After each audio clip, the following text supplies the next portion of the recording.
Michael Jackson was in the middle of Man in the Mirror when he saw something that made him stop mid-note. A little girl, crying.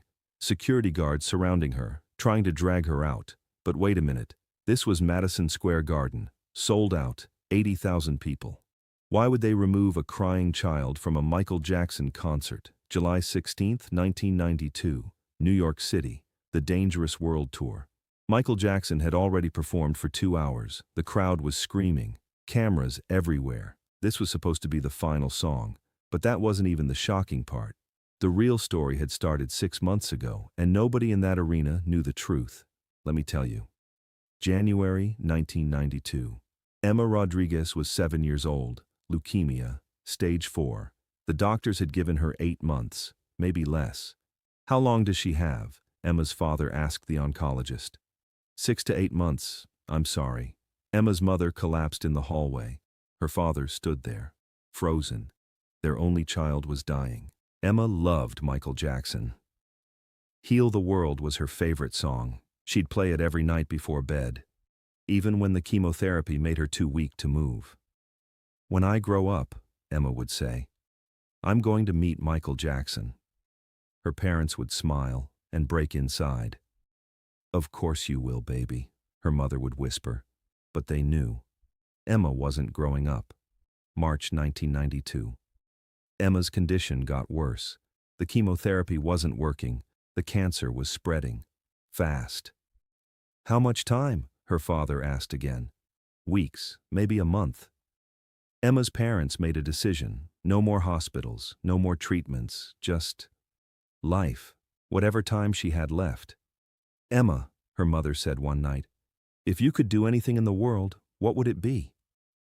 Emma didn't hesitate. See Michael Jackson. Her parents looked at each other. The Dangerous tour was sold out, months in advance. Tickets were $500 on the black market. They didn't have that kind of money.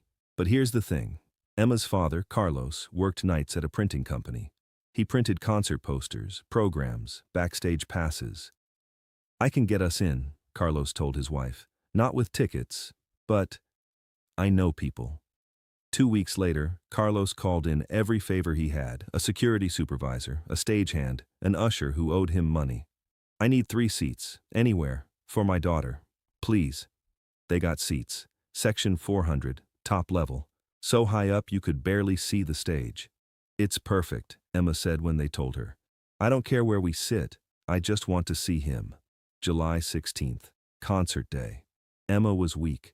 The cancer had taken so much. She weighed 42 pounds. Her hair was gone, dark circles under her eyes, but she was smiling. You ready, baby? Her mother asked. I've been ready my whole life, Emma said. They arrived at Madison Square Garden at 6 p.m. The crowd was massive, screaming, pushing. Emma's father carried her. She was too weak to walk that far. Don't lose her, a security guard said, looking at Emma. It's going to get crazy in there. They made it to their seats. Section 400, row Z, the furthest seats from the stage. Emma didn't care. She could see the lights, hear the music starting. He's really here, Emma whispered. Michael Jackson is really here. The concert started. Jam! Then, wanna be starting something. The crowd was deafening. Emma was crying, not from sadness, from joy. This is the best day of my life, she told her parents. 2 hours into the show, something happened. Man in the Mirror started playing, the final song. The crowd was swaying, lighters in the air, 80,000 people singing together, and Emma started to fade, not emotionally, physically. Her body was giving up, the excitement, the noise, the exhaustion. It was too much. Emma, her mother shook her. Emma, baby, stay with me. Emma's eyes were closing, her breathing shallow. Carlos, she's not responding, her mother screamed. Security noticed. 2 guards ran over. We need to get her out, now, medical emergency. They tried to lift Emma. Her mother was screaming. Her father was crying. Please, just let her stay for the last song. Please. But security was insistent. Ma'am, if she collapses, we're liable. We need to remove her now. They started carrying Emma toward the exit. Through the crowd, people staring. Emma's mother was sobbing, and at that exact moment, something impossible happened. Michael Jackson stopped singing. Mid-note. Mid-song. 80,000 people watching. Live. And he went completely silent. The music kept playing. The band didn't stop, but Michael's microphone was off. He was staring into the crowd, scanning, searching. The audience went quiet, confused. What was happening? Michael pointed, far into the distance. Section 400. "Stop," Michael said into the microphone. "Stop the music." The band stopped. The entire arena went silent. 80,000 people holding their breath. "The little girl," Michael said. "In the yellow shirt. Security is taking her out. Bring her to me." Emma's mother froze. Yellow shirt. Emma was wearing yellow. The security guards stopped. "Sir, she's having a medical—" "Bring her to me," Michael said again, firmly. "Now." The cameras followed Emma, on the big screens, a tiny girl, bald, weak, being carried through the crowd. It took 5 minutes. The arena stayed silent. 80,000 people watching a little girl being brought to the stage. Emma's eyes opened. "Mom, what's happening?" "Michael Jackson wants to see you, baby." Emma's face, pure shock. He knows I'm here?" They reached the stage. Security lifted Emma up. Michael Jackson knelt down, face to face. The microphone was still on. Everyone could hear. "What's your name?" Michael asked softly. Emma." "Emma, why were they taking you out?" Emma's mother answered. "She has cancer. She's very sick." The crowd gasped. You could hear it. 80,000 people. One collective gasp. Michael Jackson's face changed. He looked at Emma. Really looked at her. "How old are you, Emma?" 7. "And you came all this way to see me?" Emma nodded, tears streaming down her face. "You're my favorite. I listen to Heal the World every night." Michael Jackson stood up. Still holding Emma's hand, he turned to the audience. "This is Emma," Michael said, his voice shaking. "She's 7 years old. She's sick, very sick, and she came here tonight because she wanted to see me. Do you know what that means?" The crowd was silent. "It means she believed in something bigger than herself," Michael continued. "She believed in music, in hope, in healing. And if she can believe, we all can." Michael looked down at Emma. "You know what, Emma? Tonight you're not in the audience. You're on stage with me. Can you do that?" Emma's mother was sobbing. "She can't stand very long." "I've got her," Michael said. "I promise." Michael Jackson carried Emma to center stage, set her down gently. He took off his jacket, wrapped it around her tiny shoulders. The band started Heal the World, and Michael Jackson sang, directly to Emma, kneeling beside her, holding her hand. His voice was different, softer, more tender than anyone had ever heard. Emma tried to sing along, her voice barely audible, but Michael heard. He leaned closer, let her sing into his microphone. 80,000 people, absolute silence. Just Michael's voice, a dying girl's whisper, and not a dry eye anywhere. The cameras caught everything. Emma's face, pure joy. Michael's face, tears streaming. He wasn't performing. He was praying.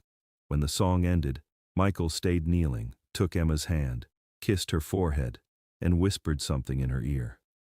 The microphone didn't catch it, but Emma's eyes went wide. She nodded. Michael stood. "Emma is going to stay backstage for the rest of the night, with me. Is that okay with you?" The crowd erupted. Standing ovation, cameras flashing. Emma was crying. Her parents were crying. Everyone was crying. But wait, here's where the story gets even more incredible. After the concert, Michael's team took Emma and her parents to a private room. Michael came in 20 minutes later, still in stage clothes, soaking wet, makeup smudged from crying. He sat on the floor in front of Emma, eye level. "Emma," Michael said, "I want you to have something." He handed her a box. Inside was the sequined glove, the one he'd just worn on stage, still warm. "This is for you, to remember tonight, to remember you're a fighter." Emma couldn't speak, just held the glove, stared at it, tears falling. Michael turned to Emma's parents. His expression changed, more serious. "I need to ask you something," Michael said quietly. Will you let me help? Carlos didn't understand. You've already helped more than... But then Michael handed Emma's father an envelope. What is this? Carlos asked. Open it later, Michael said. When you get home. Michael hugged Emma, whispered something else to her. Then he was gone. Emma's parents opened the envelope in the car, a letter, and a check. The letter said, For Emma Rodriguez, full medical treatment, best doctors in the country, all expenses covered, as long as it takes. You're not done fighting yet. The check was for $500,000. Emma's mother nearly fainted. Is this real? They called the number on the letterhead. Michael Jackson's legal team. Yes, it's real. Mr. Jackson wants Emma to have the best care possible. We've already contacted 3 specialists. They're expecting your call. Carlos couldn't speak. He just held his daughter and cried. Emma started treatment the next week. Experimental therapy. A team of 6 doctors, the best hospital in New York. Someone's paying for this? The head doctor asked. We don't know who, Emma's mother lied. Michael had made them promise. Don't tell anyone, this is between us. Months passed. The treatment was working. The cancer was shrinking. Slowly, but it was working. Emma kept the glove on her nightstand. Every night, she'd hold it and remember. Michael Jackson saved me, she'd tell the nurses. I think your own strength saved you, they'd say. But Emma knew better. 2 years later, 1994. Emma was in remission. The cancer was gone. Her hair was growing back. She was 9 years old and alive. Her parents tried to contact Michael Jackson, thank him, but his team was polite and firm. Mr. Jackson doesn't accept thank you letters for private matters. He's glad Emma is well. June 25th. Emma was 24 years old, working as a pediatric nurse, healthy, strong, alive. She was at the hospital when the news broke. Michael Jackson dead at 50. Emma left work, went home, found the glove, the one from 1992, still in the box, and she posted a photo on Facebook. In 1992, Michael Jackson stopped his concert for me. I was dying. Security tried to remove me. He brought me on stage, sang to me, and saved my life. He gave me this glove and a second chance. The world lost a legend. I lost the man who gave me my future. The post went viral. 50,000 shares in 2 hours. 500,000 by morning. And then other people started coming forward. Michael Jackson paid for my son's wheelchair. $15,000. Anonymous donor. He funded my sister's heart surgery. We didn't know until years later. He gave my family a car. We were homeless. He never told anyone. Journalists investigated. What they found was staggering. Michael Jackson had helped 284 documented families, over 20 years, medical bills, housing, education, all anonymous. He had one rule, a former manager said, never make it public, never take credit, just help. CNN did a special. The secret charity of Michael Jackson. Emma was invited to speak. That night at Madison Square Garden, Emma said on camera, Michael didn't just stop a concert, he stopped the world, for me. One sick little girl in the last row, and he gave me life. The interviewer asked, what did he whisper to you when the microphone was off? Emma smiled, tears in her eyes. He said, you're going to make it. I can see it in you. And when you do, you help someone else. Pass it on. And did you? The interviewer asked.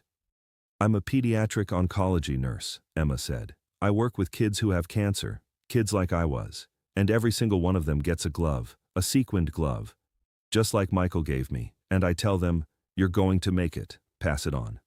6 months later, the Michael Jackson estate announced a new foundation, the Glove Foundation, for children fighting cancer. Emma Rodriguez was appointed lead coordinator. On opening day, Emma gave a speech. The original glove was in a glass case behind her. 17 years ago, Emma said, a man stopped everything for me. 80,000 people, live television, millions watching at home, and he chose to see me, one dying girl. Nobody special, just me.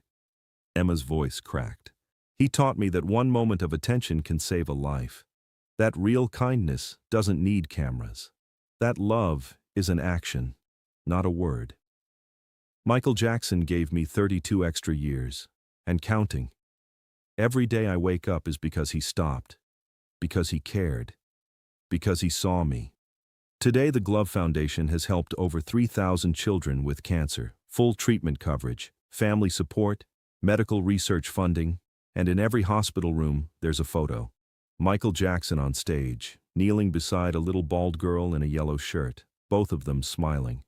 The caption says, "He stopped the world, for one child, pass it on." If this story moved you, please subscribe and hit that like button. Share this with someone who needs to know that one moment of kindness can change everything. Have you ever stopped everything for someone who needed you? Tell us in the comments. And turn on notifications because more incredible true stories are coming.